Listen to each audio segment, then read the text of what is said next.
നമസ്കാരം, ഞാൻ doctor Subith, consultant orthopaedic spine surgeon at SK hospital Trivandrum.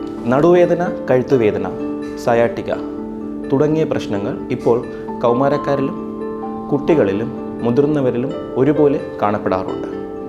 ഇതിനു വേണ്ടി എന്താണ് മാർഗം, എന്താണ് ട്രീറ്റ്മെൻറ്റ് എന്ന് നിങ്ങൾ സംശയിച്ച് നിൽക്കുകയാണോ?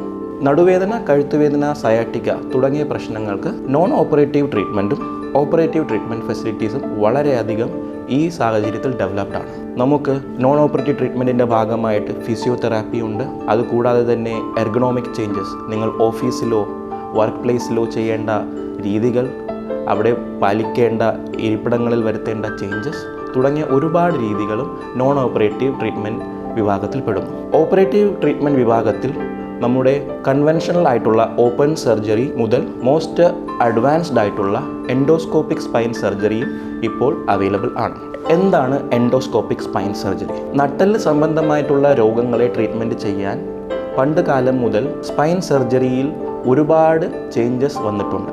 അതിൽ ഒന്നാണ് എൻഡോസ്കോപ്പിക് സ്പൈൻ സർജറി. പണ്ട് കാലങ്ങളിൽ നട്ടെല്ലിൽ എന്തെങ്കിലും പ്രശ്നമുണ്ടെങ്കിൽ അതിന് ട്രീറ്റ്മെൻറ്റ് ചെയ്യാനായിട്ട് നമുക്ക് ഓപ്പൺ സ്പൈൻ സർജറി ചെയ്യേണ്ടി വരും. ഓപ്പൺ സ്പൈൻ സർജറിയിൽ സംഭവിക്കുന്നത് എന്തെന്ന് വെച്ചാൽ, നമ്മൾ നോർമൽ ആയിട്ടുള്ള മസിൽ ആൻഡ് ഫേഷ്യ ഇവയെ ഡാമേജ് ചെയ്തുകൊണ്ട് അവിടുത്തെ ബോണിനെ നീക്കം ചെയ്ത് ഡിസ്ക് റിമൂവ് ചെയ്യുന്നു. അതുകൊണ്ട് നമ്മുടെ നെർവിൻ്റെ കംപ്രഷൻ മാറ്റുന്നു എന്ന പ്രൊസീജിയറാണ് ഓപ്പൺ സ്പൈൻ സർജറിയിൽ ഉണ്ടാകുന്നത്. ഇതിൽ നിന്ന് കുറച്ചുകൂടി മുന്നോട്ട് അഡ്വാൻസ്ഡ് ആയിട്ടാണ് മിനിമലി ഇൻവേസീവ് സ്പൈൻ സർജറി.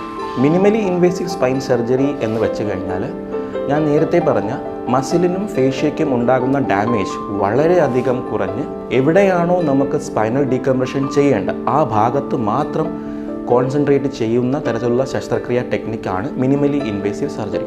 ഇതിൽ പലതരത്തിലുമുണ്ട്. ഇതിൻ്റെ കുറച്ചുകൂടി അഡ്വാൻസ്ഡ് ആയ ഒരു ടെക്നോളജിയാണ് എൻഡോസ്കോപ്പിക് സ്പൈൻ സർജറി എന്ന് പറയുന്നത്.